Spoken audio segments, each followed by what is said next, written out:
Greetings, Game Cola faithful, and welcome to the Game Cola podcast. This is podcast number 65. With me today are Michael Gray and Catherine J. Everyone introduce yourselves. Which order? I said Michael Gray first, so. Oh, okay. Alphabetical. So, the K comes before M alphabetically. But the G, I think, comes before the J. I'm just doing it by what Skype shows me. So. Okay. Skype likes. Well, in that case, aren't you last because you've got the last name which comes last? Do I? Well, I'm not on mine. I don't see myself on the thing. I see you with your Pinkie Pie with the braces smile, and then I see Kate J with her fancy hat. This is how we start off podcasts, by the way. We talk about things that the viewers can't possibly see. It's brilliant. Quality. Hello, everybody. My name is Michael Gray. I write Inside the Guide for Game Cola occasionally, and I do a lot of videos for the Game Cola YouTube channel. Hi, everyone. This is Kate. I wrote and illustrated some of the previous episodes of The Gates of Life, and I do the odd art job when asked. Yes, you recently did the art for the Made RPG contest. I did. Mm-hmm. Is that going to be up by the time the podcast is posted? Yeah, it's going out on Friday, so. Okay, Great. cool. Which, by the time that people are listening to this, will be in the past. Well, there will, Made RPG Part 5 with the picture of Christina Porter be up by then, maybe? Did you put it in the queue? I mean, I don't think so. Yeah, wait, that depends on me actually editing that podcast. I edited, the first 30 seconds, and to be honest, that's just the opening music and 15 seconds of stuff from at the very end of the previous podcast, just to set the scene. Everything's on fire, right? Mm-hmm. Excellent. No, wait, no. They got transported out of the Wild Wild West, and now they're on the plane where they're gonna fight Gygus. Okay. But, Kate, have you ever played Earthbound? Oh, it's in my queue of things to play, but I never got around to it. So Me neither. They're re-releasing it, though, right? What about you, Jetty? Actually, yeah, I played it back in the day, and I recently watched Paul's Let's Play on the Game Cola YouTube channel, gc.net. The reason I'm asking is because Part 5 of Made RPG is supposed to take place at the end of Earthbound, where you fight Gygus, and I completely forgot how the end of the game was like, because I've never played it. And so in Made RPG, the maids are arguing with me about what should actually be there on the scene, and I'm like, guys, I don't know. I think it's just a boring empty plane and then a cave, and that's what they go to. You get turned into robots. It's pretty cool. Is that what happens? I mean, that happens before you go fight him, but I don't remember if that... I watched this a week ago, and I still don't... I can go to gc.net Game Cola YouTube channel and rewatch it right now.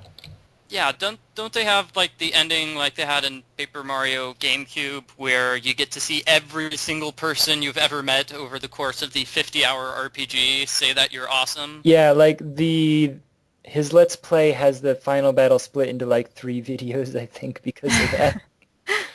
No, but this is actually relevant. Wow, I'm amazing at how relevant I am here. But do we call you Catherine or Kate? You can call me whatever, Catherine, Kate, or Rin. I will respond to anything. So. Okay, so Caterin, what we're talking about here, I mentioned Earthbound, which is an RPG, and didn't you mention a different SNES RPG on Facebook? You mean Chrono? Yeah, Chrono. Chrono, whatever. So yeah. Is that an SNES RPG? Because I've never had an SNES, so I've only it's so heard good. about these games. I played the remake for the DS. I played the first hour. I'm like, it's okay. Yeah, that was actually the game that got me back into gaming back in high school, where somebody said, you must play either this or Final Fantasy 3/6. So I played them both simultaneously, and they were fabulous. Chrono is probably better, but I could tell that the Dragon Ball Z guy was working on Chrono, because it's Akira sort of Toriyama. the same plot of Season 4 of Dragon Ball Z. Yeah, he sort of suffers from same face syndrome as well, art-wise, so... Yeah. That was something I was worried about when I was a cartoonist. So what I did was I literally stole faces from other cartoons. That's a good So, tactic, though. actually, I think we have like 3 of those cartoons up on Game Cola, which makes it relevant. So, Pug's face is from Edgar Martin, who drew Boots and Her Buddies in the 40s, 30s, 40s, and 50s. And the other 2 characters' faces are really bad adaptations of Little Abner faces. Well, apparently that was something that the cartoonist did when he got older and he stopped drawing the cartoon. He always drew the hands and the faces of the characters, and he just let his assistants draw everything else. You know, that sounds like a pretty sweet gig, so... Wow. Why the hands? He apparently loved drawing hands. I don't know. Wow. That's in my sketchbook. I did a detailed copy of one of the hands that he drew because he was really good at drawing hands. He made a good character study. Do you still call it a character study when you're not actually drawing like a character, you're just drawing a hand? Maybe assets or character breakdown. I'm asking you because you apparently know all this stuff about artwork, and I was fired as a cartoonist in 2007 and haven't drawn since. I don't know what you'd call a hand. Maybe just like a reference sheet. I don't know. Yeah. It's okay. Nobody draws actual cartoons anymore, so we're good. So should we talk about video games? Sure. No, I thought this was the cartoon This is podcast. Cartoon Cola. Cartoon Cola podcast. This is Cartoon Cola. We're talking about new seasons of all of our favorite shows. You could talk about games related to cartoons. Like Mega Man. Which came first? The game or the cartoon? I'm pretty sure the game, but I was actually I don't know. Doesn't he look like... That's my problem with Mega Man, is the title, Mega Man, and he looks sort of like a small child. He's a robot. He's supposed to be sort of androgynous. Well, in the box art, he looks like a man, but like in the Sort of, actual yeah. games, Well, are we talking about the he's, original box art? Yeah, he's less man. Well, why wouldn't you talk about the original box art? That's what Mega Man really looks like, Yeah, well, right? he's definitely got a lot of yellow in his costume, and he's holding a gun, flying around on some sort of platform. Well, which came first, the box art or the game? I thought they just made the box art and then they made up a game to go along with it. Yeah, I'm pretty sure that's what happens. And then nobody told the guy who made the game what the box art looked like. No, they probably commissioned it from someone, overseas, and they're like, yeah, we're doing this robot thing. They're like, obviously, It's gonna hold a gun. let me watch hours of Transformers and throw in some bling.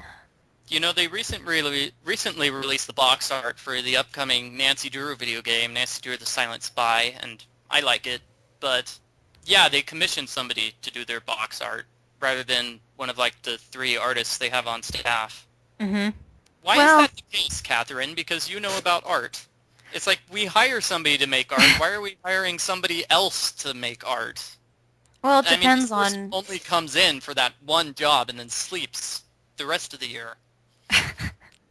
Well, it's a lot cheaper to just order a piece of art than to keep somebody on salary, which is one of the reasons why most artists are freelance for gaming. They get their start that way, so they can build up their portfolio and everything, and then when they're hired full on, they can jump into fun things like texture mapping or modeling or things like that. So they leave the more illustrative stuff, in my experience, to the commission base, I guess. Mm-hmm. I think what they do with the Nancy Drew company is, they have the 3 people on staff who are artists. They all draw a mock-up picture of what the cover could look like, and they use that as the model that the commission person is going to use. Yeah, because, then they just have to pay a flat rate, as opposed to paying a salary, which is just a little bit cheaper, so... But, it's a little bit better that way, that the people who are on staff are the people who originally start the artwork, because that way the characters sometimes look like they look like in the game. Sometimes. Not always, which is sort of what makes me disappointed with the box art for the newly released Nancy Drew game, because it's like, I'm not sure if this character is actually going to look like that in the actual game itself. Well, box art is used to sell the game anyway, so if it looks pretty, people will buy it. And then they're just the finicky That people. actually used to be like a huge selling point back in the NES. I remember like looking at the box art and being like, "Oh man, this game is going to be awesome." And then you like turn it Yeah. on and it's like there's nothing like what the box art. What the fuck? Are you saying That's- that like the original, I don't know, I want to say like Dragon Warrior was not as epic as the art box? Actually, Come that's on. pretty good because like I was actually like recently having this discussion with a friend, and Dragon Warrior was one of the ones that we were looking at. That and Crystalis. Uh, Yep. Crystally, is it French? that's how I pronounce it according to my regional dialect. Yes. Or Crystalis, according to Nathaniel Hoover, and no one else, by the way, Nathaniel. Actually, a lot of people apparently. No, Crystalis, the guy who wrote Made RPG, or I mean translated it, also uses that pronunciation. What do you think, Kate? I never played it, so I am unmotivated by past emotions, so I've never played it either, but it's clearly No. crystally. I don't know. I'd have to see it in Romanji or But it wasn't like okay. I looked that up myself, and it's actually called Yeah? Godslayer in Japanese, well, then there you go. That's how you pronounce it. right? It's Godslayer. It's like, have you guys ever played Dew Prism, aka Threads of Fate or Threads of Time? I can't remember what it was. It was like Dew Prism in Japan, and then it came over here, and it was Threads of something. I just can't remember. It was a PS1 game. I haven't. I know that like I've heard of those games. I just don't know anything. Yeah. Sorry. No, it's always interesting to see what it was in Japan and then what it magically becomes over here. Yeah, definitely. Or speaking of Mega Man being Rockman originally, Yeah. Maybe Or that's where isn't- Yellow comes in. is Yellow more Mega? Isn't Phoenix Wright doesn't contain his name in the original Japanese? It's Getuyukan Saiban. Gyakuten. Yeah, thank you. Gyakutan. I need to see it written down because I can only pronounce Japanese if it's right in front of me. I mentioned this on the podcast already, but with the Nancy Drew game where she goes to Japan, I did the demo of the game and I had like about 50 people yell at me for mispronouncing the names of all the Japanese towns. And somebody actually sent me a link on how to pronounce Japanese. Actually, I think 3 people sent me links on how to pronounce Japanese things that are written in English, so I can actually do it correctly now. Nicely done.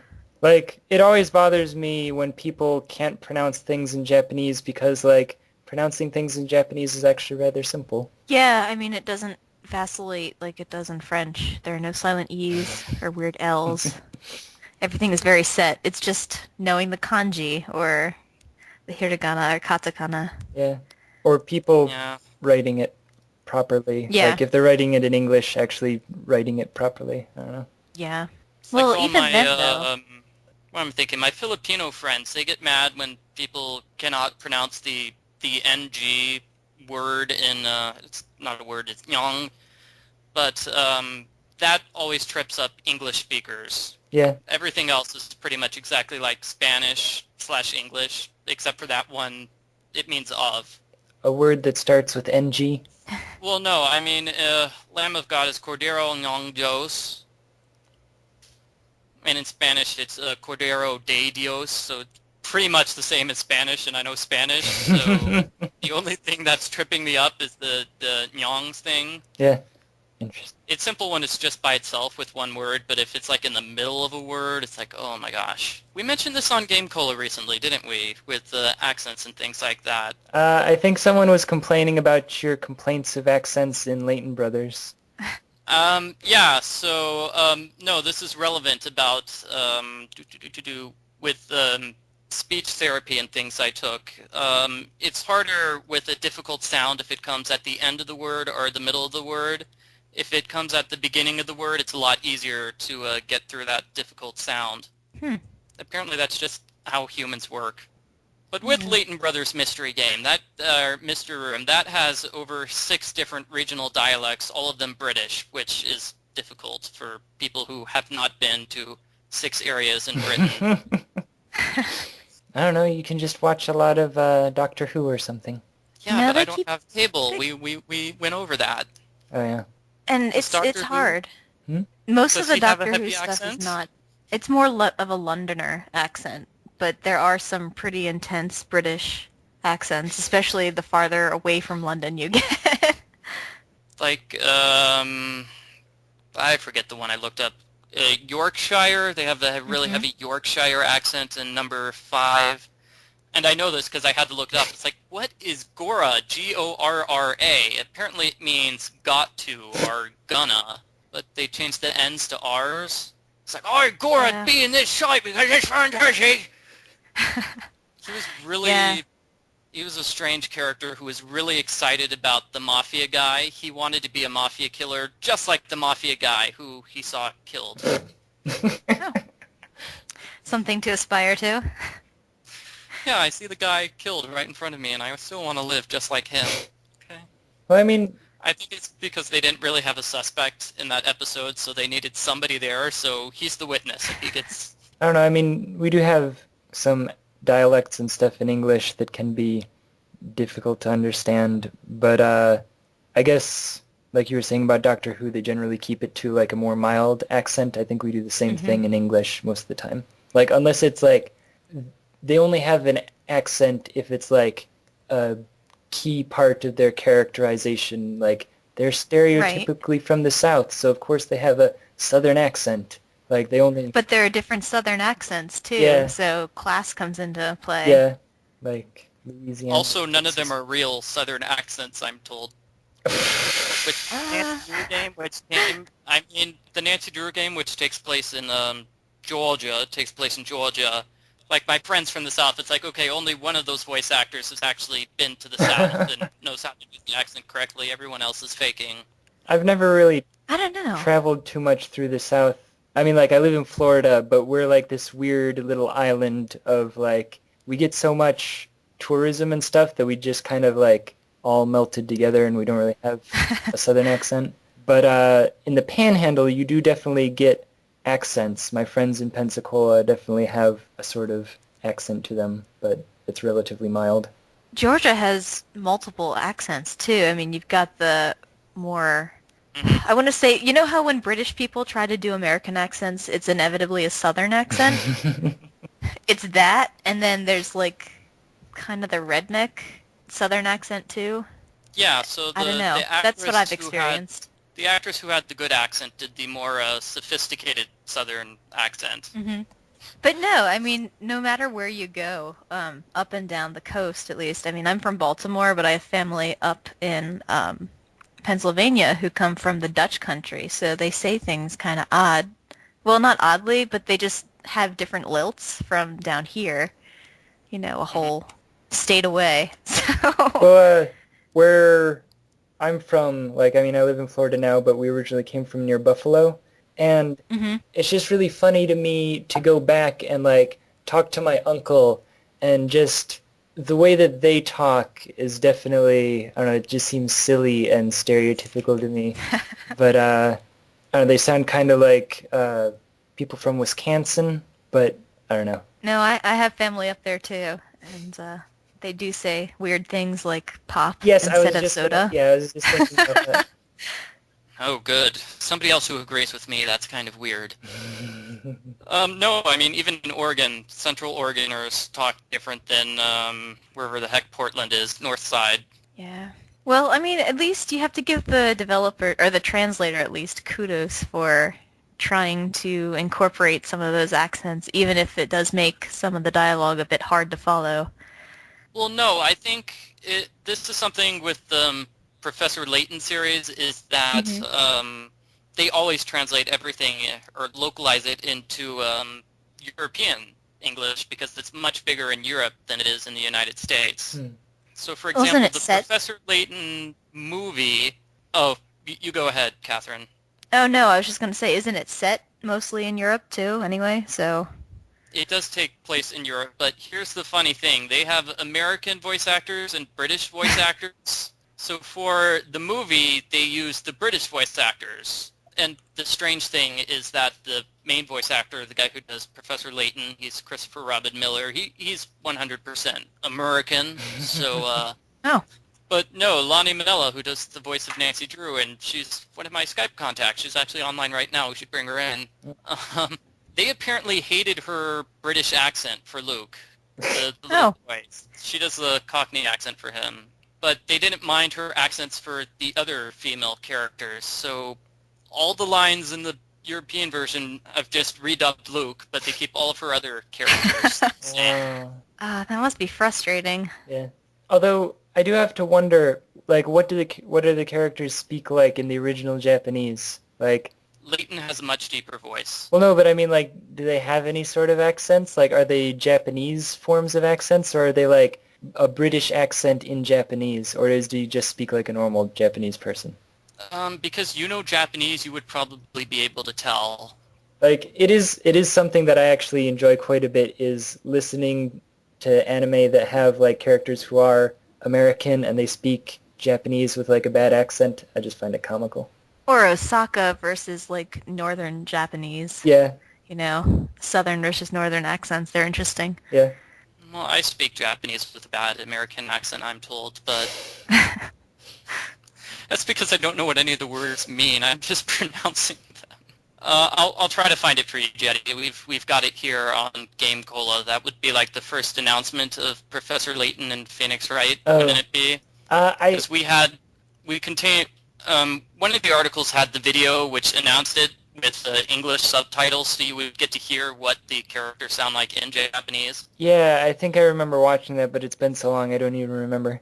Because they made such a huge deal about it because the people who played the Phoenix Wright characters in the movie were doing the voices for the game. Hold on, I'm listening to the thing.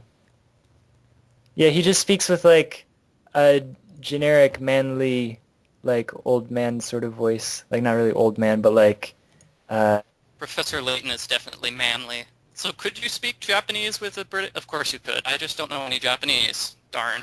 Well, yeah, and I don't think I could try to make an accent in another language.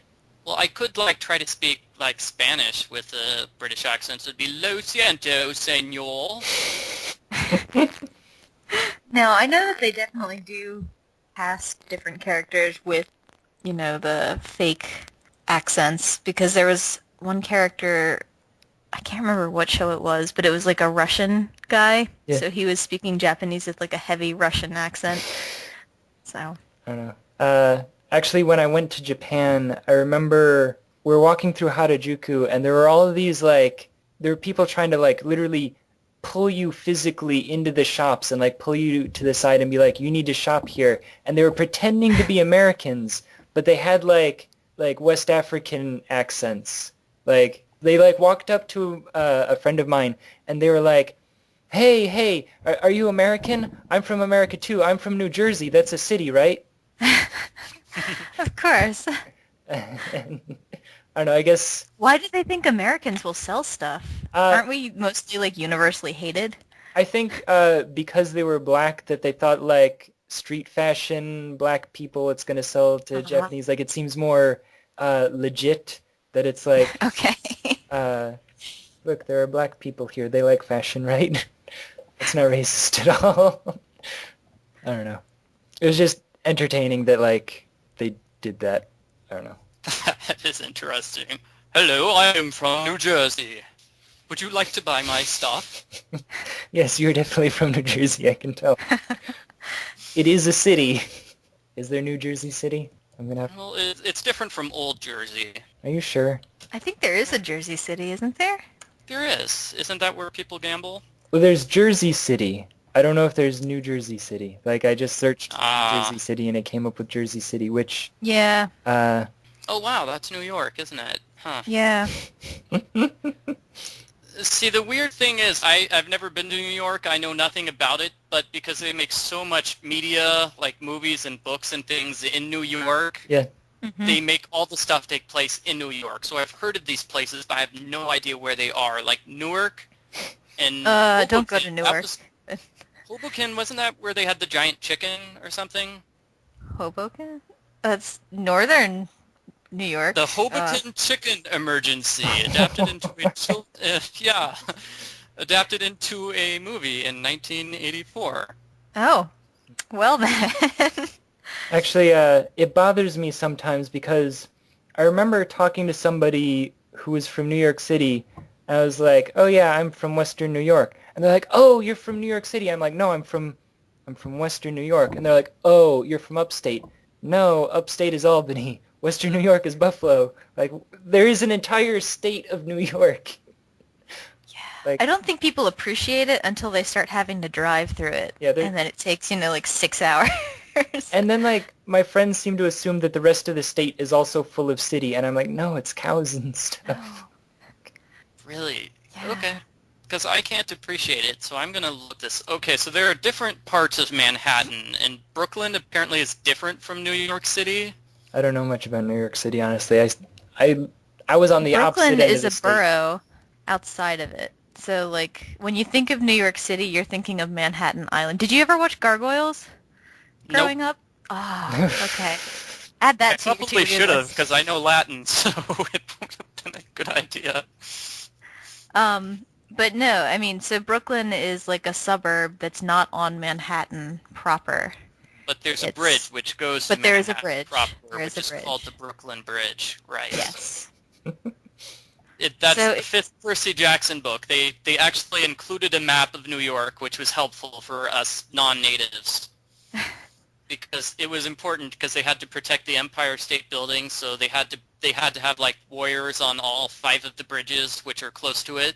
Oh, Going back to video games, didn't Parasite Eve take place in New York City? I think so. So did Prototype.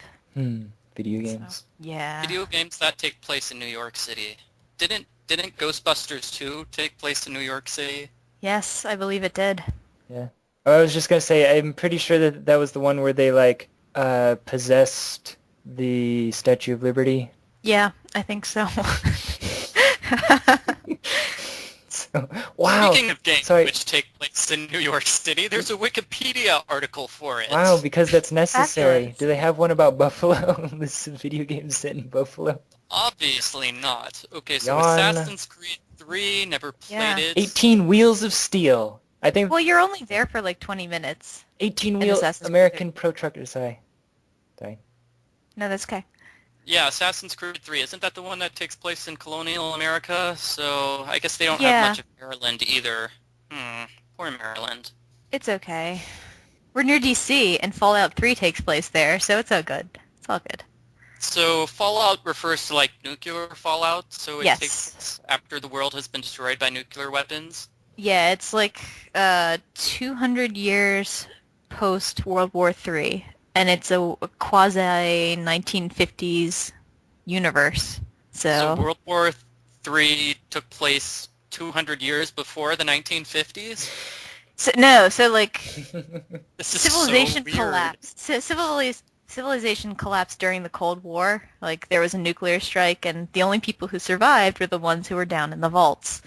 So when they came up, all they had was, the recycled 1950s, 1960s music and culture and fun stuff. So when you go around in this like highly mechanized power armor, you're listening to like Frank Sinatra and that kind of era music. He was the 40s. Okay, well, I'm such a nerd, so- sorry.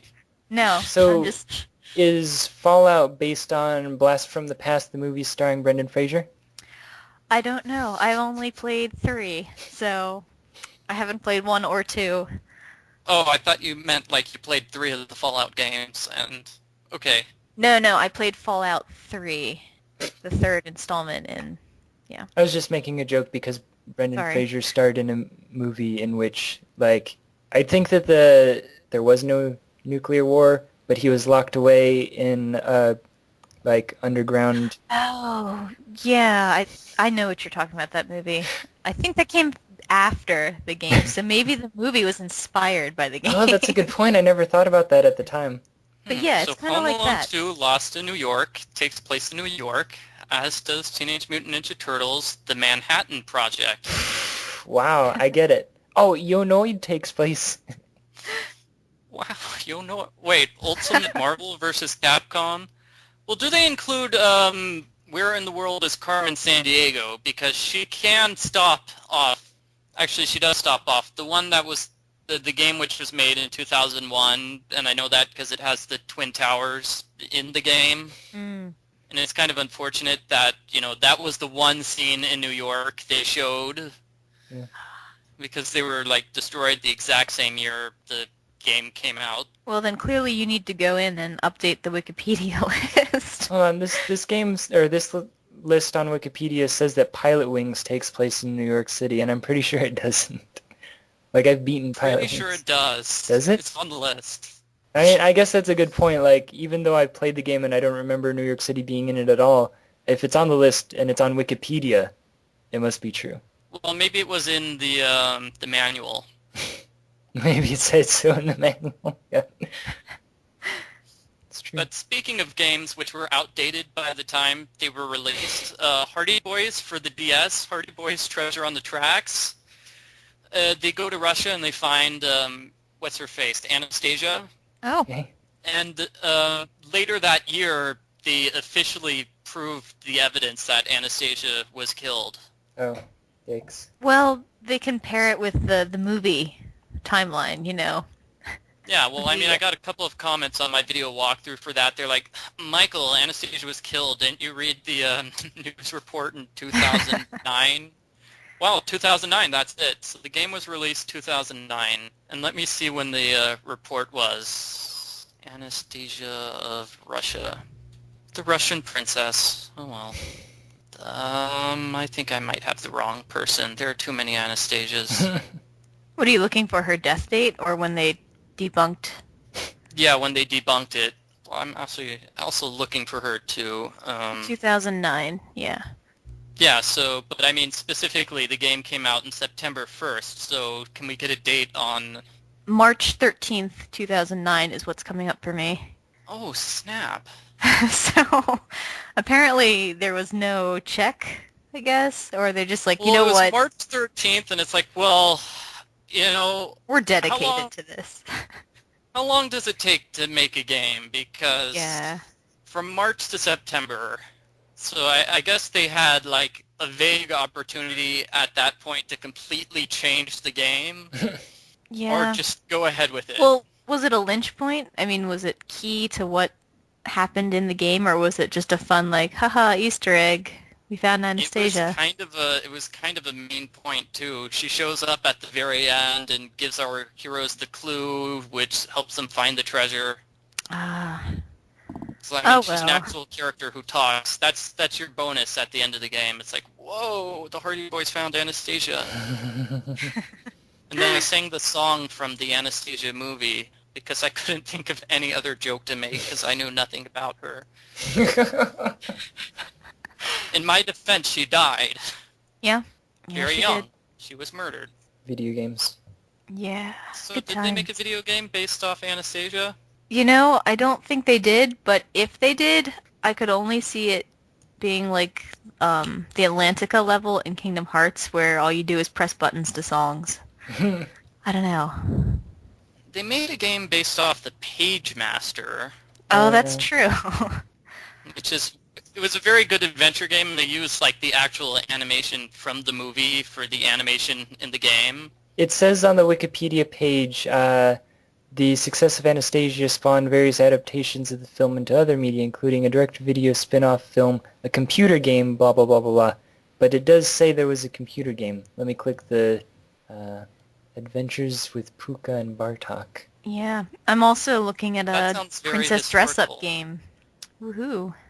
It was... I was going to say that you're not allowed to do those because Paul usually reviews them, but he's not on GameCola anymore, so I guess it's free game. Let's go to GameFAQs. GameFAQs doesn't always work. Yeah, well, this site isn't even telling me what system it's for. Or, well, I guess it was for PC.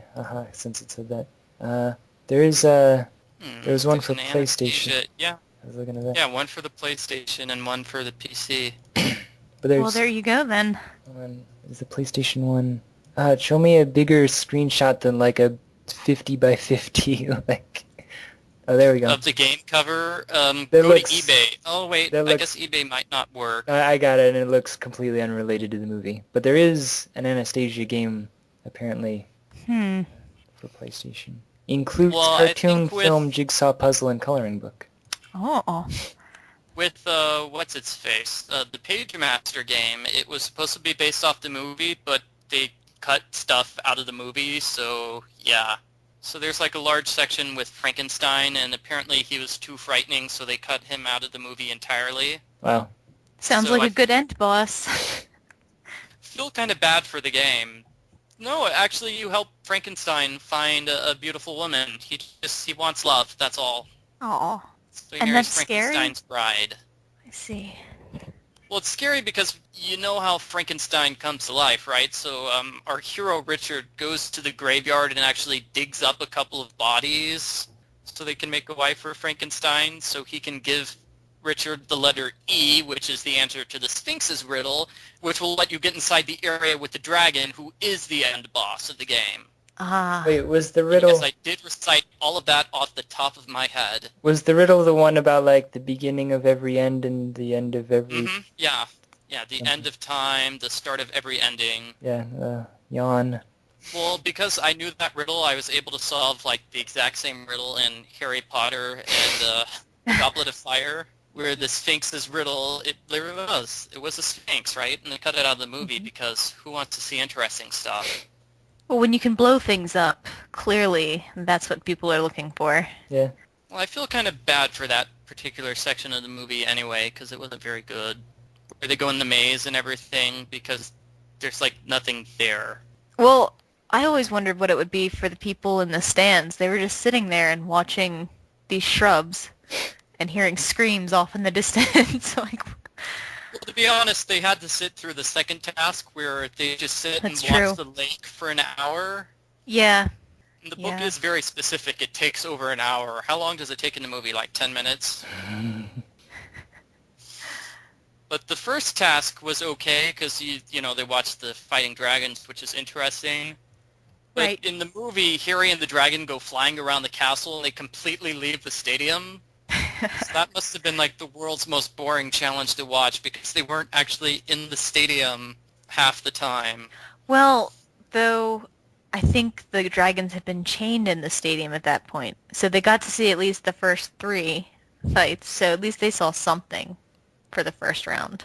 Well, yeah, I guess, and the other plans, or I mean, what was it? Like Victor Crumb used the conjunctivitis curse, and Cedric Diggory tried to turn a rock into a dog, and I forget what Fleur did. She did some sort of spell. So, I mean, they all had plans which involved being close to the dragon, whereas Harry had the broom, which was flying away. So that's necessarily taking the dragon away, I suppose. Video games. Yeah. Actually, Kate, I mean, Michael Gray, I don't imagine that you played Arena, but Kate, did you ever play the original Elder Scrolls game, Arena? No, it's another on my to-do list. I still haven't finished up all the Skyrim stuff because I just get distracted. I have a problem with hoarding, so... Well, here's the question. What is Skyrim? like I mean, the, what does the game or title the actual... Philosophical question, or No, what does the title refer to? a land area? Okay, so it's So- like the country Skyrim. Yeah, I mean, I don't think it's a country per se. I think it's just a part of the continent, like a region. Oh, But yeah. Forgot about Do they have Skyrim accents in Skyrim? they're all essentially Vikings. So yes, they all have Viking accents.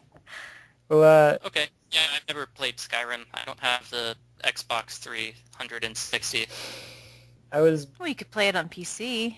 You can? Yeah. That's Most that's going to people- be like my resort to play DuckTales Remastered because I don't have the Wii U or the PS3 or the PS2. Yeah, you can buy Skyrim on Steam, and you can. Oh, yeah, Yeah. that Steam thing everybody's talking about. Yeah. See, I'm scared of it because everybody's talking about it. They also talk about that indie bundle thing all the time, and I have no idea what that is. You pay what you will for a bunch of games. That's pretty awesome. I only recently got on Steam because Paul gave me a free game. So, Yeah, I tried running I got Steam to play Skyrim, and I bought Skyrim, and it crashed my computer, Oh. so I can't actually play it. But I play it on my 360. But theoretically, you can play it on your PC if it's powerful enough. I just remember, like, I used to play Arena, but I played it back in, like, 1996. Uh-huh. Like, back when it was, I think it was still old at that time, but it was before Daggerfall, at least. Yeah. I remember Daggerfall coming out while I was playing Arena and being like, whoa, it's like 3,000 times better. And it was still... Well, what is the premise of Arena? Somebody broke the Chaos Staff into 8 pieces or something, and you have to do the exact same thing 8 times, which is literally like, you have to find a guy in a bar who tells you, like, he tells you that he knows where the staff is, and you need to go to this other dungeon before he'll tell you where to go to the dungeon to get the piece of the staff.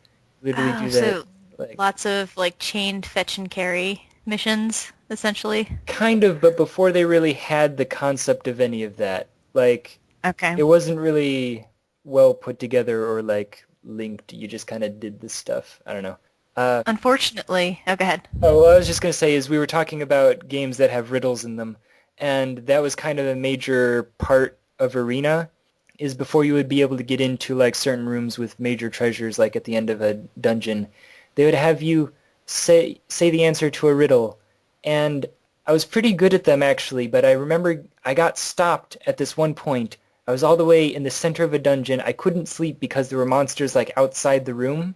So I was about to die. I couldn't leave the room because the monsters would kill me. I couldn't sleep to rest.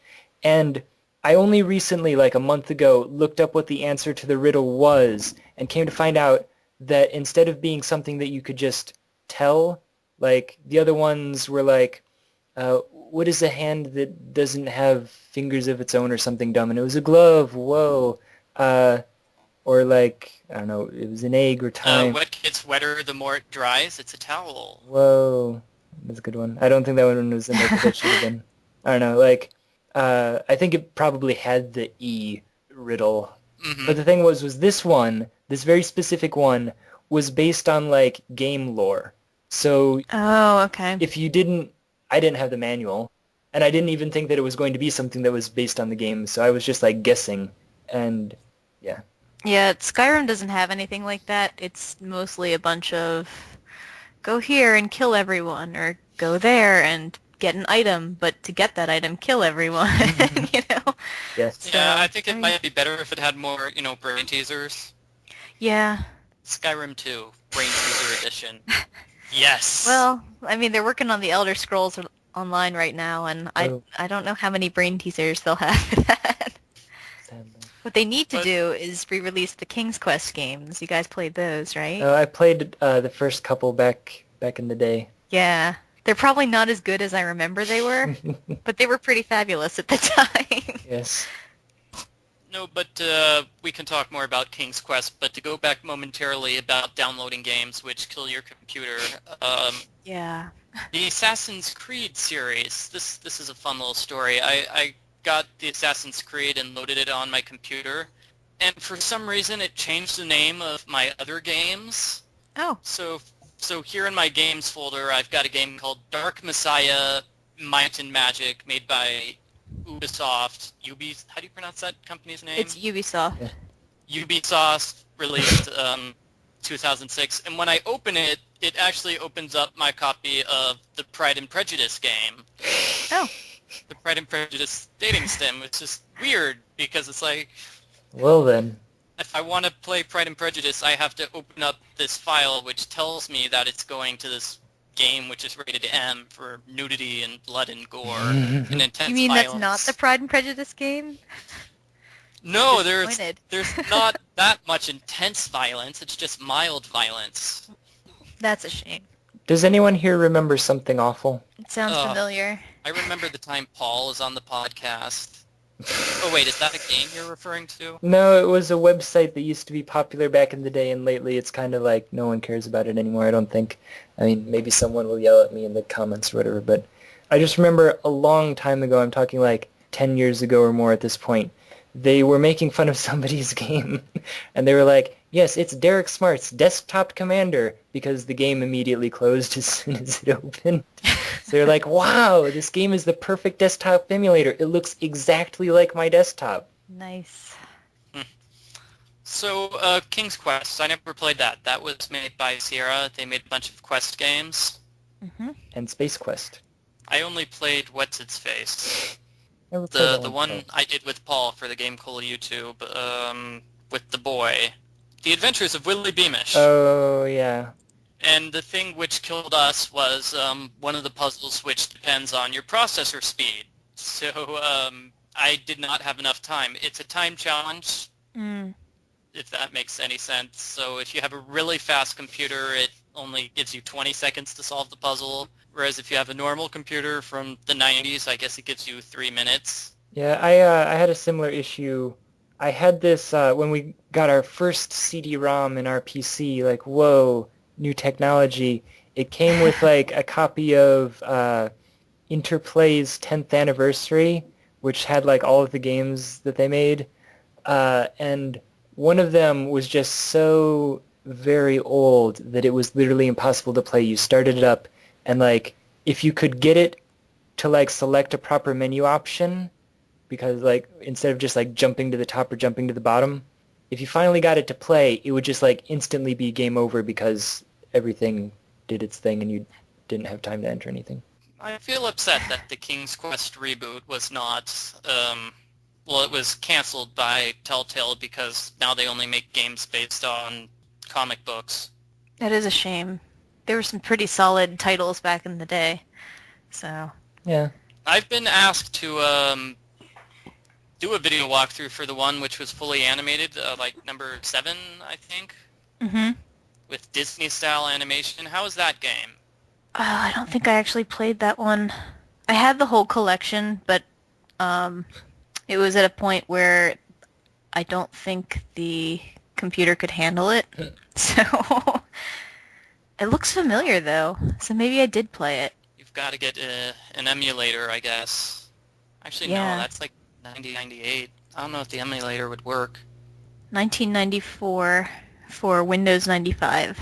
Well, I mean, DOSBox is usually pretty good at like making old games work. Yeah, but if you've got a game which is a bit too recent, such as Oh, I see the what you're saying. PageMaster game won't work on DOSBox. It's And too Chaos, recent. which I reviewed recently, which was, again, a 1996 game. So I used 96 as my arbitrary cutoff date because those are like the 2 games from 96 which have not worked on DOSBox. Video games. Yeah. Poor King's Quest. Why did the series... Oh, somebody else bought out the company, right? And then decided to kill all their Yeah. games.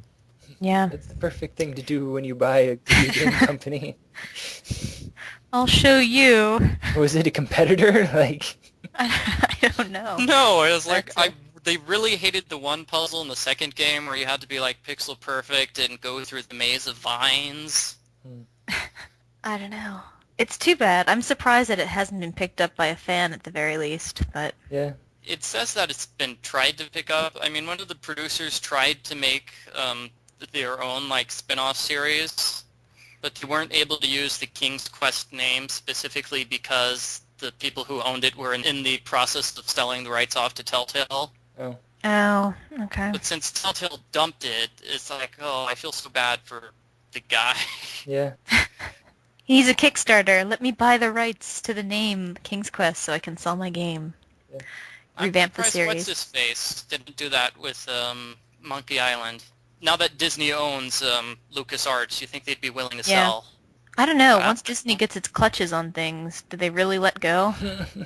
Well, now is the perfect time to jump in and try to steal like the rights for video games things from Disney because they're like throwing out their Disney. Most of their video game corporations have been shut down, like the people who made Epic Mickey and stuff. Yeah. The only thing they have going on right now is Disney Infinity, and that company has no other games planned. It's basically, if this game is not a success, Disney's going to shut it down, just like the other one. Well, they're still doing stuff with Disney Interactive. Mhm. I mean, that's kind of their only thing now, right? Other than Yeah. the Infinity. Oh, let me me see. Isn't Disney Interactive the people who made Disney Infinity? I'm going off of what I was told with the news report of them shutting down more Inspector and stuff. So now it's Disney Interactive Studios. Oh boy. They are credited with every entry in the Kingdom Hearts franchise. Oh, they must make money off of that. Yeah, that's a good point. I guess that's a Disney game. I guess it's technically not a Disney game, So here it is. When they bought Lucasfilm, Walt Disney decided to take some of the Star Wars stuff, and then they sold out the rest to Electronic Arts. It's a weird thing to argue. But in January 2013, they did close down one of the Disney Interactive studios, Junction Point Studios. There we go. So I think this is... Okay. I don't know. You go.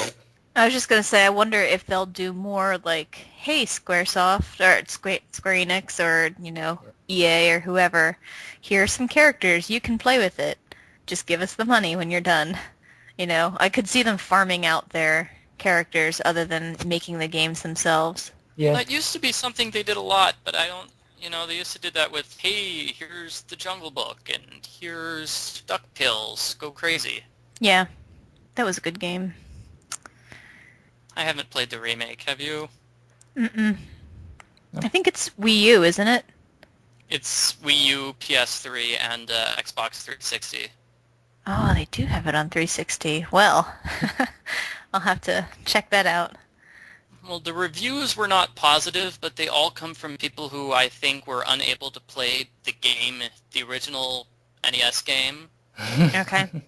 So because they kept the same difficulty level, we get all these complaints about, wow, it's way too difficult that I have to, there's no save point in the middle of the level. Interesting. Oh, younglings. It's really, when you're good, it's like a 5-minute level. I don't understand the problem. Clearly, they did not have the platformer growing up. They probably grew up on N64s, maybe, or PlayStation 2s. The young'uns. They definitely didn't play Ninja Gaiden. No. Actually, speaking of that... Oh, Jackie Chan's Action Kung Fu. Oh, sorry. But speaking of that kind of stuff, we have two listener mails, if we want to read those, one of which is vaguely related to what we were just discussing. All right. Oh, sure. Yeah, let's go for it. Now, let me read the first one first, because it literally... They sent it to us the day after we recorded the last podcast. Now, it says... Podcast mail from Wyatt. Hey, just want your opinion. I noticed recently a game called To the Moon came out that was pretty much on rails with hardly any actual puzzles, challenges, or choices. It was based 100% on the story. So I was wondering if you guys think that there is any room for games like this that are based entirely on story?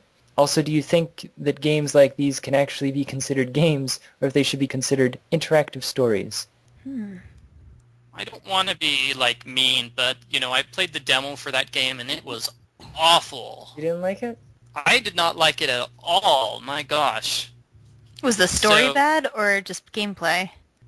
I didn't think there was much of a story. It took me forever to get to the actual story, because it's sort of like a hybrid RPG without any combat. Yeah. So there was way too much walking around for me in order to actually find the place where the story was happening. I'm pretty sure it was... So I think that was my problem. I'm pretty sure it was made in RPG Maker, actually. It probably was, yeah. But I played it, or did I play the demo? I'm trying to think.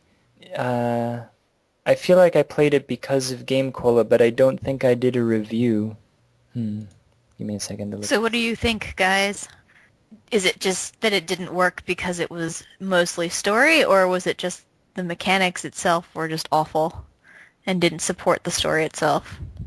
I didn't particularly like the story or the mechanics. It was fine. It works just like a normal RPG where you walk from screen to screen. But it starts off where you are two people in a car and you need to go up through a maze through 4 screens in order to find the house where stuff is happening. Yeah, it's... But I got lost. It's kind of like if an RPG, like a traditional, Final Fantasy style RPG, was like a hidden object game, because you have to go around and click on things in order to get memories or something. So it's more like the old school 90s point and click adventures. Kind of, except Okay. You don't point and click, you like walk around with the arrow buttons, but basically. Yeah, you go Okay. up to something and press A, and Yeah. that's how you examine it. Yeah, but the like concept of you have to walk around and click on things is the same. Like according to Paul Franzen, he You seemed thought the game was great because it made a reference to Animorphs or something. yes, he also cites both Chrono Trigger and Animorphs in the trailer. Is this what true love feels like? So Paul was for it. I might have played it just because he like kept talking about it. I Well, think, he is working on... Hmm? Oh, go ahead. I think I would have probably liked the game better if it immediately started off with the story, but because it looks like an RPG and plays like an RPG, I thought it was an RPG. Hmm. And so I Okay. started off with exploring all these areas which have nothing in them. So Yeah, that was my problem. I played it wrong.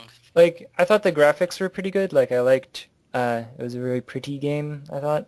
But I don't know if using RPG Maker was necessarily like the best like engine for the game. So you do consider it a game. You don't consider it an interactive storybook per se. I guess I would think more along the lines of like visual novels being interactive stories. Like Okay. there was a lot more like doing Into the Moon than there is in like I don't know other games where you literally The just Pride and Prejudice game. yeah, that kind of thing. But I mean like there is room in the gamosphere or whatever for basically whatever you want. So like I'm not against people making these games even if I don't seek them out myself. Yeah. Well, I mean, have you played any games, or like, are there any that come to mind for you that you think really changed the way a story was told? I know for me, Bastion, having the narrator Yeah. as you actually go around and do stuff, I thought that was really cool. Yeah, that was it 2012's Yeah. game of the something. I think I think it was Top Indie or something. yeah, or most innovative basically because of the narrative style. It was pretty cool. Yeah. I enjoyed it. It's very innovative to like have a narrator. I've never seen that before. Yeah, definitely. Actually, in a video game, do they usually not have them in video games? Probably not. Well, he literally narrated Well- like everything that you did, and it took me a while to figure out like he isn't just randomly saying stuff, he's actually saying about what I am literally doing at that moment. Yeah. Usually when there's a narrator, it's just for cutscenes, but this was like as you were doing it. Yeah, like you pick up If you were... Oh, now I remember Fire Emblem for the GameCube, which had the best narrator ever, but he only shows up at the ending cutscene, which made me so mad. I think you've talked about this on the podcast before actually. I probably did. But he was literally like the best narrator ever. Like, reminded me of the Land Before Time narrator, who is an... oh gosh, I haven't seen that movie in decades. Never mind, I won't talk about it. But I think like the narrator is actually one of the random side characters who appears in like a 3-minute scene. So yeah, I guess the down and dirty is yes, there's potential for really awesome story-driven games. A lot of people think that games don't need story. I personally really enjoyed them, but I think mechanics-wise, a nice way to kind of break that down is if you ever played Prince of Persia 2002, I think it was, 2008, the one that everyone hates. I actually really liked it because you could either go through and sit and talk to Elika, your NPC sidekick, or you could skip all of the cutscenes and just go around and beat stuff up. So Yeah, that's a you get the best of both worlds. that's a good point. Actually, Michael Gray, weren't you talking about a game that you had the option to skip all the puzzles? That's a game that I was just given a review copy for, Left in the Dark, no one on board. Press F1 and you can skip all the hidden object scenes, and I loved it. So did that have a good story? I mean, would you play that for the story? It's an okay story. I don't think that... I'll mention this in my review, but I think the voice acting killed it for me because they have Yeah. 2 voice actors playing like 4 different male characters, and every character has the same like gruff, gravelly voice.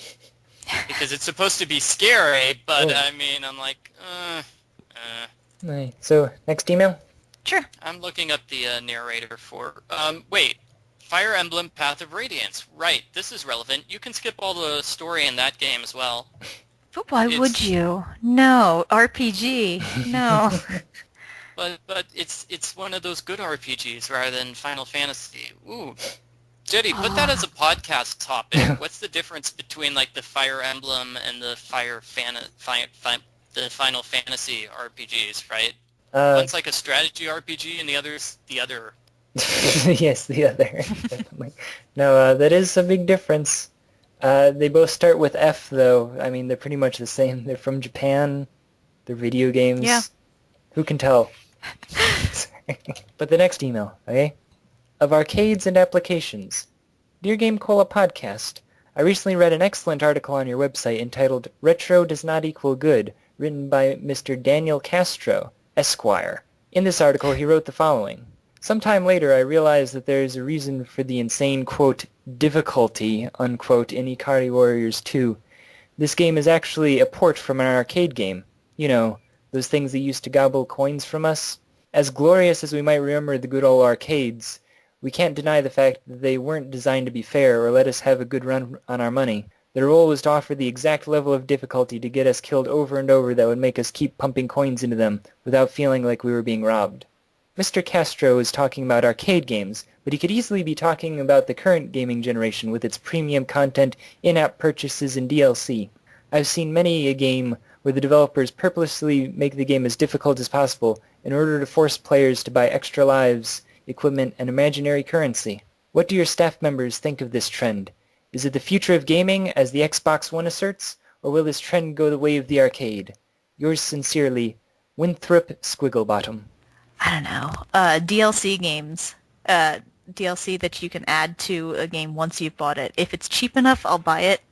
A lot of the times I'll wait until you bundle it, and then I'll buy it all at once. But I don't know. What do you guys think? I personally also am incredibly cheap and tend not to buy, like, in-game stuff if I can avoid it. But, like, I don't know, sometimes it bothers me, as with Borderlands 2, which is one of the few games that I've actually, like, one of the few modern games that I've actually bought. I was excited because everyone was talking about the Necromancer, and then it turns out that it was DLC. I was like, oh. Like, that was the, like, one thing that I was looking forward to. I don't know, I kind of feel like a lot of people talk about, you know, the freemium way of gaming as being like the future, and I think that's kind of sad and lame because it's not really a good model, honestly. Well, I mean, think about all the different studios that have closed in the past couple of years, too. So, Yeah. you know, if they're working on the freemium model, I'm not sure how those developers are living, you know? Yeah. How do they make their money? Well, There are only so many golden cows that you can buy. yeah, because I used to play a lot of Tetris Battle on Facebook, and I really liked the game. I used to play it a lot, and you could buy more playtime, like it had an energy meter, and after so many games you Right. couldn't play anymore.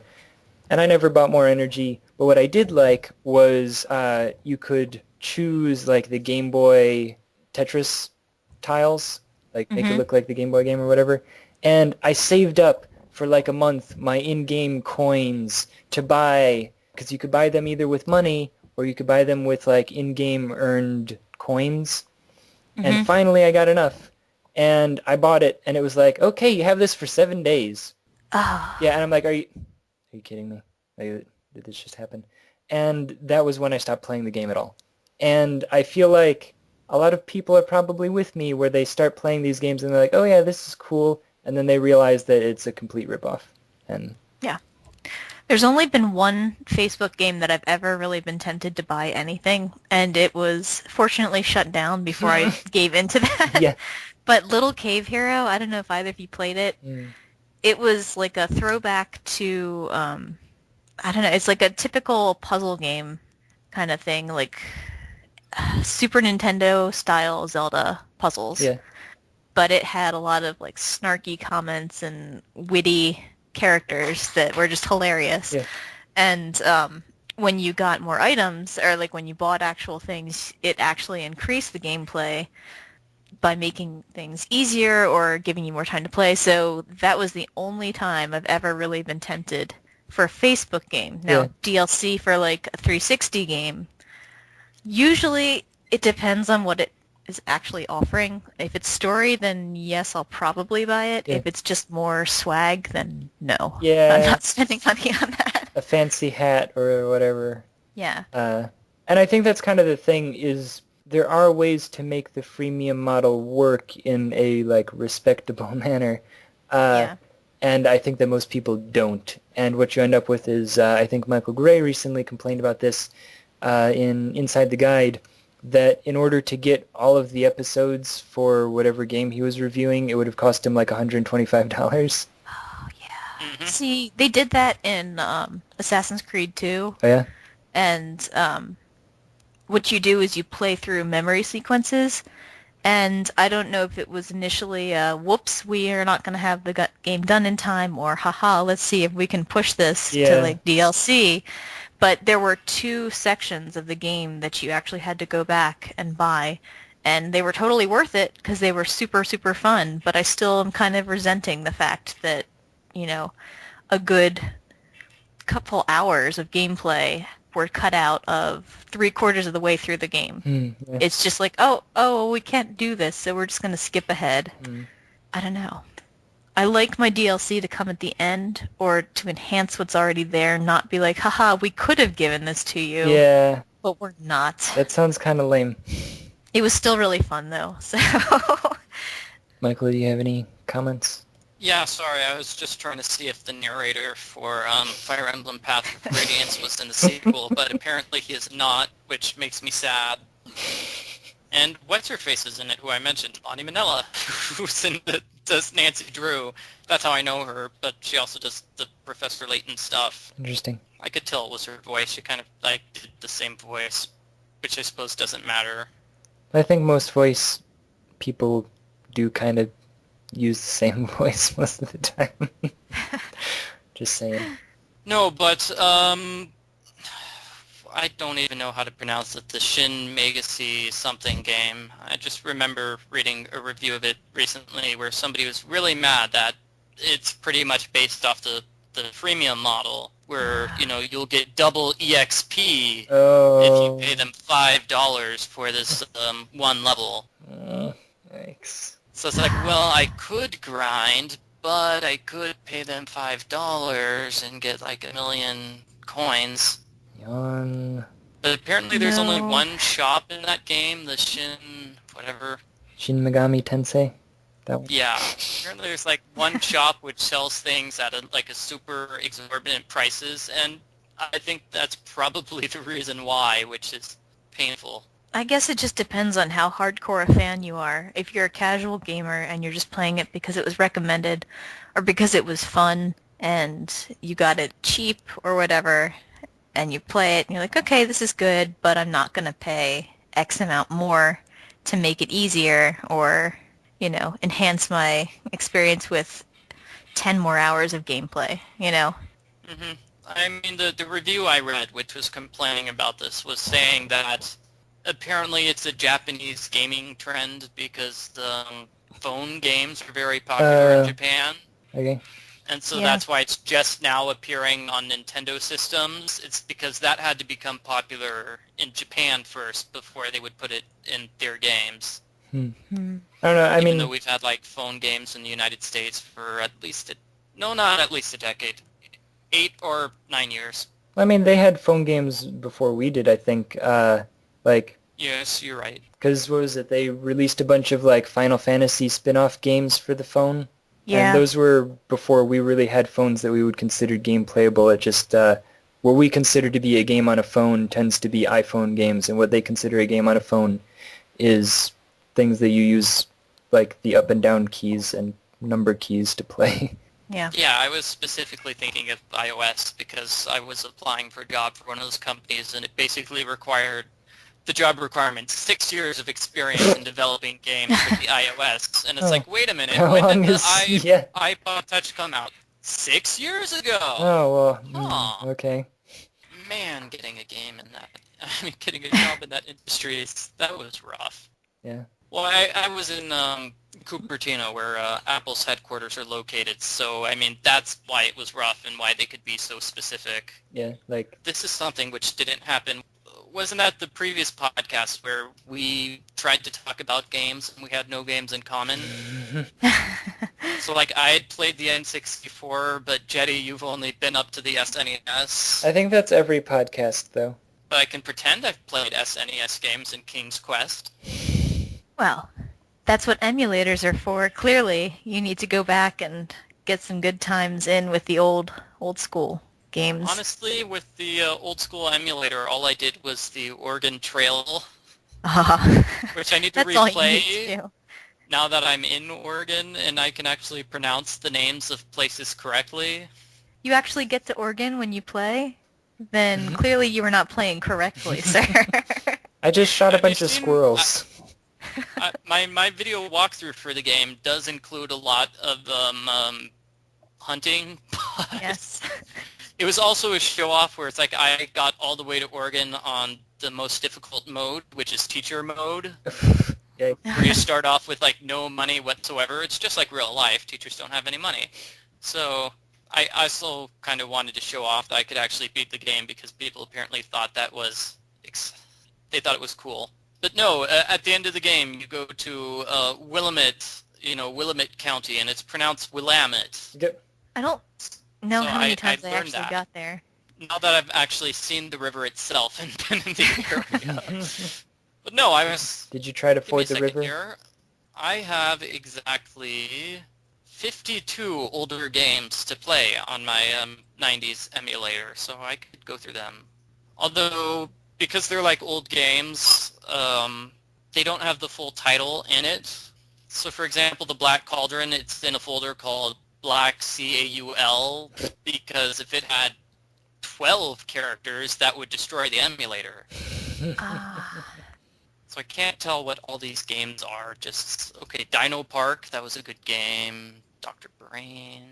I've got a Krusty. I don't think I have King's Quest. What is LGOP? Okay, that's not helping me at all. I've got a couple of Quest games. Quest for Glory, was that Sierra? I don't know. Where's Nathaniel when you need him? And because Black Cauldron is Sierra, so... And the Sherlock Holmes text game, which I think I mentioned on a previous podcast, where like the manual is like 50 pages long, and it's its own story, and the game starts like at the end of the manual, so you're expected to read like the 50 pages, and then start the actual game. That's pretty cool, actually. It actually was kind of nice, but I started the game and didn't know that you were supposed to read the manual, so it's like, wait, who are these characters? What is going on? Well, that would be interesting to see game model-wise, if there were more interactive things where you check in like every week or every 2 weeks for a bit of story, and then there's a bit of gameplay to incorporate into the game that you've already downloaded, and maybe it would be episodic chapters, essentially, and you could buy them if you wanted to, or you wouldn't have to, but if you completed them, you get a special item. I don't know. Going back So to the that- whole storybook idea. That was sort of like the game that Jetty mentioned earlier, Cause of Death, I believe. It's by EA Games. They have another game on the same model, which is High School, or Surviving High School, where every week or so they release like a hour-long episode, a new episode. And it's free for that 1 week, but when the next episode comes out, now you have to pay 99 cents in order to get the old episode. Ah, And like Jetty said, that I have to pay $125 to get all of the content because this has been going on for years at this point. You would think. are you saying survival high school games are not worth $125? Surviving High School might be worth it, but Cause of Death, maybe not. I mean, you'd think they would just make like packages that are like, well, these are the first 10 episodes. You can get that for, Yeah. They do, but I mean, you get like a $1 discount oh boy. if you buy the package. Oh. Well, they need to do humble bundles then, where you pay what you will, and then they at least make some money off of it, even if it's not the full $10 or whatever. Video games. Yeah, good times. Oh, also I have Putt Putt Goes to the Moon, which was fantastic. Oh, To the Moon. Is it like To the Moon? No, it's Putt-Putt Goes to the Moon, so it's literally Putt-Putt, the talking car, travels to the moon where he has adventures. It's not. And that's Sierra, right? No, that's Humongous Entertainment. Oh, okay. So that would be What's-His-Face, who we were talking about. Did Monkey Island, right? I don't know. Tim Schafer? I don't think William Shakespeare wrote Monkey Island, but I could be wrong on that. Yes. I think he wrote Isle of Monkeys, which people often confuse. It's one of his early comedies, Oh. just like the Timon and so on. Like that. That's an English joke. I was able to name one of Shakespeare's early comedies off the top of my head. Mad props for that. Okay, so Monkey Island is Ron Gilbert and Tim Schafer, and Tim Schafer is the one who made $1 bajillion on Kickstarter. Okay, so here it is. Ron Gilbert went on for Humongous Entertainment, and then Tim Schafer went on to be the world-famous Kickstarter person who gets millions of dollars. Oh. Okay, so that's the difference between two of them. But they both worked on Maniac Mansion, which I think I maintain is a horrible game, so I guess it's okay. I haven't been keeping up to date with this stuff. Oh, so Kate, did you play the Monkey Island games? Did you like those? I didn't actually play them. I always wanted to, but I never got around to it, and I don't have a PS3, so I can't, like, buy them on the PS Network. I guess I could play them online somewhere. But I've heard good things about them, so... You haven't watched my video walkthrough of the demo for the first game, then. Is it really that bad? I don't know. I guess it was probably funnier back when it came out, because the first joke you have is a joke about a game which nobody knows about anymore. Oh, well... But towards the end of the demo, they actually got to a joke which actually made sense, which is that the lookout is near blind, which is funny because you expect him to be good at seeing things, but he's not. Ha ha. Okay, so try to gear back your humor scale to adolescence and beyond. Loom. Okay, Loom was the game they were making all sorts of yeah. jokes about. My brother was a big fan. Has anybody played that? I don't know anything about No. I didn't actually play it, but I remember my brother was like really a huge fan of it for some reason. I don't like. Ooh, 5 It 1/4 was- inch floppy disks. It was back. on 6 of them. Yeah. Yeah, well, I was gonna say it was back during the era that like my brother and I didn't get along very well because I was like 6 and he was 11, so we didn't exactly like play games together and talk to each other. I don't know. You weren't his player too? No, That's a shame. I was more the one sitting and like watching him play like Street Fighter and getting excited, and he would like tell me I was annoying because I was like, I don't know, I was sitting there going, oh, and he was like, shut up! Oh, I'm trying to play. So So is Well, he you- going to be on the podcast now? he lives out in San Francisco now. Oh. Well, I can force one of my relatives to stop by and, like, throw stuff at his house. Yes, thank you. This was for not letting Jetty play Street Fighter. Repaint that on the side of, like, his house.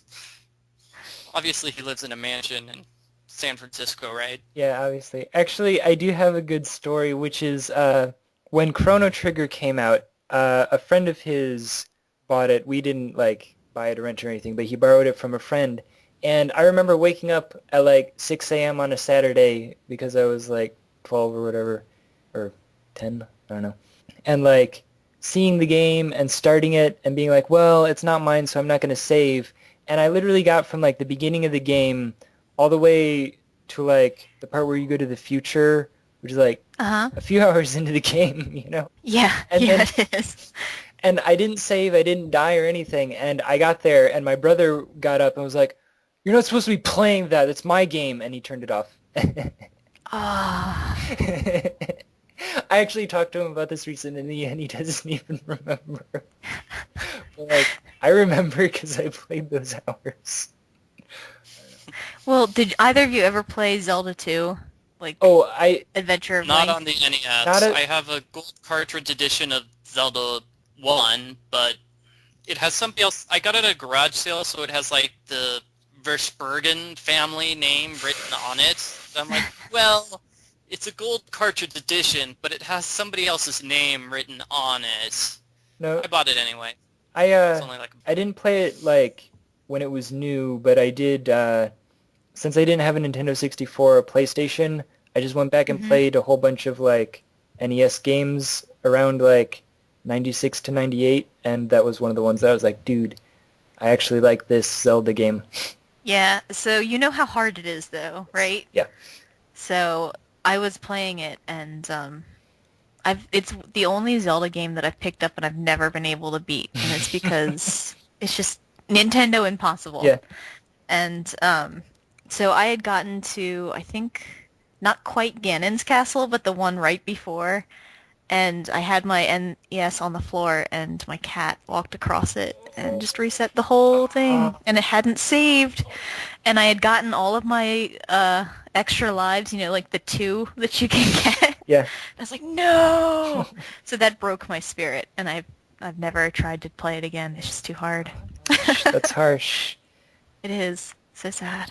No, I definitely have memories of like the dog running in and like ripping, like I'm sitting across the living room on the couch and it just like rips the machine from the just yes. Yeah. Yeah, see, with me it was my parents. So, Uh, I mean, they would do that thing on purpose because they're not nice. Huh? Oh, Wow, man. Well, that's no, hard. that happens with stuff. Even when Mom just came by and visited me recently, it's like, I don't know if this is something that old people do, but they don't look down when they walk across the floor. So if I've got, like, the DVD player remote on the floor, they will step on it without paying attention. Well, it just keeps you, it makes you keep your room nice and clean and everything up and out and organized. Maybe they do it on purpose for that reason, like, oh, should have cleaned your room. And that's why you always leave a note. But my room is clean. Oh, it's not my fault. I just don't know how to set up my Wii on my HD TV. Actually, I'm just sort of right now learning what HD is, but I don't have cable, so I don't have, like, can't watch things in HD, so it's sad. Video games. Yeah. All right, so no. Here, I'm looking up the stuff for, oh gosh, wow, I've just forgotten the guy's name. Tim Schafer's fantastic Kickstarter. They wanted to raise $400,000 for the game. Oh yeah, and yeah, they I forgot. got $3.45 million. And no, what's his name? Stu Jip did a mid-boss about it that was like, I debated whether I should post it on the site or not. Have you guys, Very raunchy. did Yeah. you guys see it?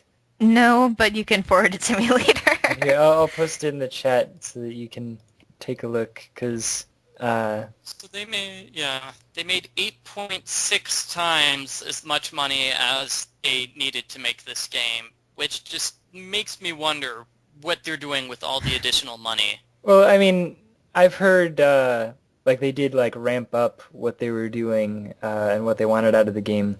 Just that like their ramping up was somewhat uncontrolled because they're like, whoa, we have all this money! And then they didn't realize that actually like what they were trying to do was still beyond that. And Yeah, well, I think, I don't know, the only thing like Wikipedia mentioned that they ramped up was the documentary about making the game.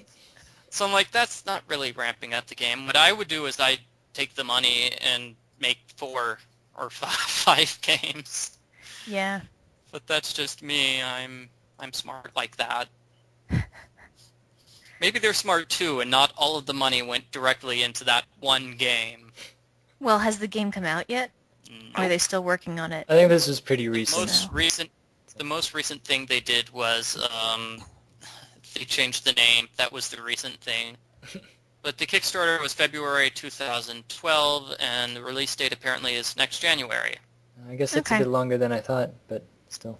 Tim Schafer reanalyzed the state of the project in July 2013, so that was about 2 months ago, and he realized that they were moving way too slow. He said, oh, we won't finish the game until 2015. Schafer recognized that they would run out of the money. Oh, okay, so I guess you're probably right, Jetty. They just decided we have infinite money, do whatever we want. Wow, that's sad. Oh well. I think people would rather see like 5 games made by Mr. Kickstarter rather than just the one. Yeah. So he should do another Kickstarter so he could buy the rights to the island again. That's what I'm saying, because I think that's the only reason people funded that game is because they love Monkey Island and they want to see him make the spiritual successor.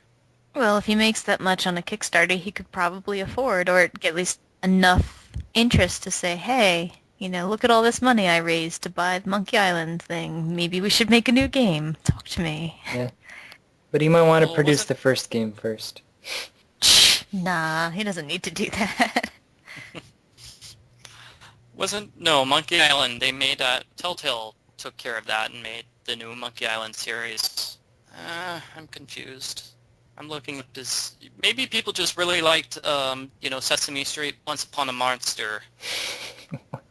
Maybe that's why. It has nothing to do with Monkey Island or Day of the Tentacle, which is another one that Paul seems to like for some reason. Actually, that game wasn't that bad. I'll give it a 3 out of 5. 3 out of 5. It pulls that adventure game trick where like one line of throwaway dialogue at the beginning of the game ends up becoming essential for a puzzle 6 hours later. Oh. And that particular line of dialogue is that whenever Hoagie washes his car, it rains. And so what he has to do is go outside and pretend to wash a car to make it rain so Benjamin Franklin can fly a kite in the rain and discover electricity. Wow. Ah. So that's not just a throwaway line, that's also a throwaway line and remembering historical fiction about Benjamin Franklin. That's tough. So that's why I docked points from my score of the game. Well, we've been podcasting for about 2 hours. Should we start wrapping up?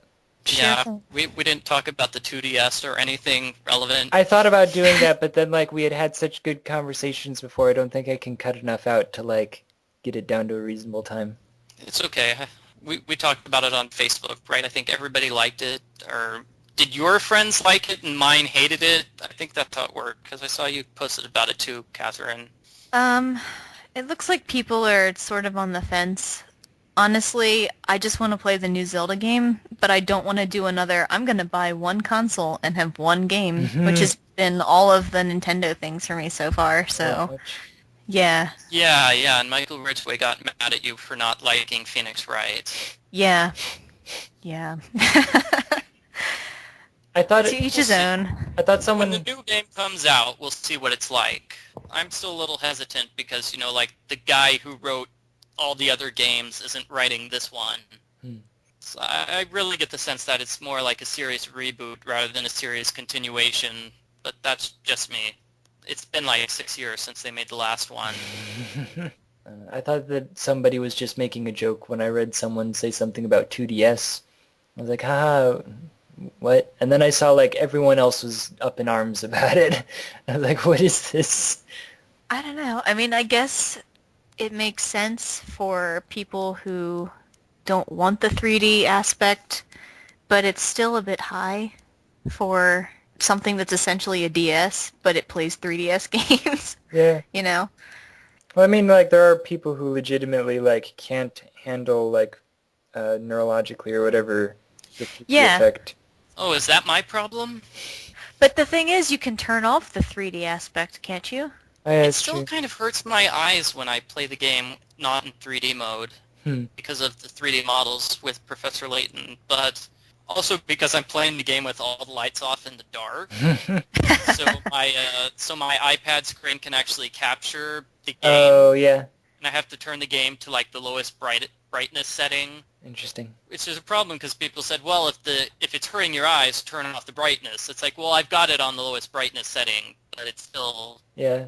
No, I had issues because I was trying to film my TV screen in order to take footage of my game, and it only liked it if I changed a bunch of weird settings on my camera and then had a bunch of backlighting and turned the TV to the lowest setting or something. I don't know. It still didn't really Same thing happened with my Legend of Zelda Ocarina of Time walkthrough. I had to change the brightness settings on the TV because the darkest dungeon was way too dark to see anything, the Shadow Temple. But I kept the video footage anyway because I had the gold edition of the game, which has a bunch of different stuff that they cut out of all the other versions of the game. like the blood is red. Oh. Yeah. The story is basically that Nintendo rushed it to the printers because the game was delayed for so long. Oh. And as they were rushing to the printers, they sent a copy off to the ESRB, and the ESRB came back saying, you have to change this, this, and this to make it an E-rated game. So they made all the changes, but they had already rushed all the gold copies off to printing. Hmm. So the gold copy is the unedited version, and all the other versions after that were changed specifically to make it an E-rated game. Wow. I just remember the big deal with Mortal Kombat coming from arcade to Super Nintendo, and they changed all the blood to, like, sweat or something. Just changed the blood to be gray. Like... Yeah, so in Very Zelda, nice. the blood was changed to green. So Ganondorf, when he's dying, he coughs up green blood. Okay. Let's... There's a green blood spray at the end of the game where you stab him in the head with a sword, which is Because really it's not intense. violent if it's green. No, it's not blood. Because nobody has green blood. That'd be silly. It's clearly like mana or something coming out. That was also why the Foot Clan were robots in Teenage Mutant Ninja Turtles, is because you couldn't have violence with actual humans, but you could with robots. And I think that also applied, if you've seen iRobot, the movie with Will Smith. Mhm. I just remember they had like an incredibly violent, like, you're seeing the robot's skull get crushed under a car. And I think they only had that allowed because, well, even though it looks like a human, it's a robot. It's a robot. Yeah, so it's not violent at all.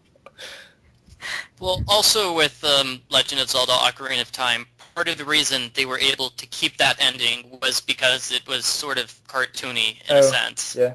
So they were saying if it's more realistic graphics, it gets a higher rating, and I think that's what happened with the remake. I think the remake is rated T, right? I think so, yeah. And that's not because they've changed the rating, it's because, well, now it's so realistic that stabbing the guy in the head, even though it's green blood, it's still way too violent. Too hardcore. And so immediately afterwards, they decided to make Cartoon Zelda. Yay. Oh no, it's just 10 plus. Everyone 10 plus, the 3D version. That's the rating. But I think this podcast is about wrapped up. So, Yep. Everyone, thank you for listening. Please make sure to visit our actual internet website, gamecola.net. Visit us on YouTube if that's not where you're watching this. gc.net on YouTube. If you're on Facebook, like us, follow us on Twitter. We're at GameCola. What else is there? iTunes. Go to iTunes and subscribe if that's not Send what us emails. Yeah, also send us emails. As you heard on this podcast, we read them on the podcast live when we're recording it. But we will read your email because we don't really get a whole lot of them. So, can we, come up with emails we want people to send us? That could be interactive. Yeah, Send us emails about Loom, okay? yeah, tell us about Thank Loom. you. Was Loom a good game? Was my brother right in saying that it was really cool? Was he right in, yelling at me for, being excited about him playing Street Fighter 2?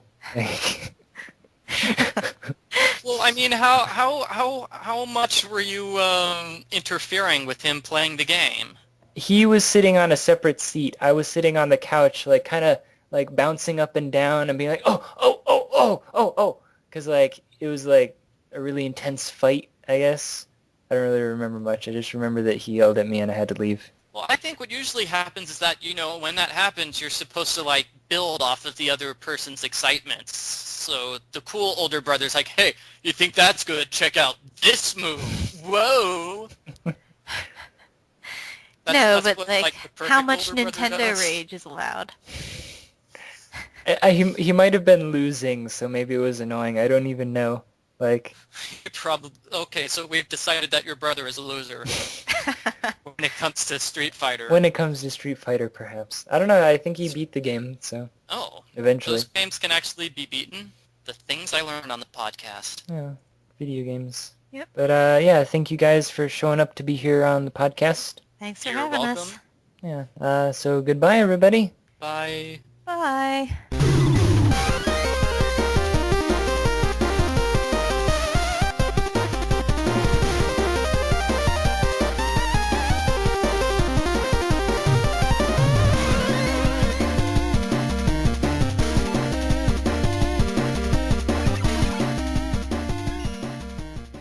the end. That was a podcast.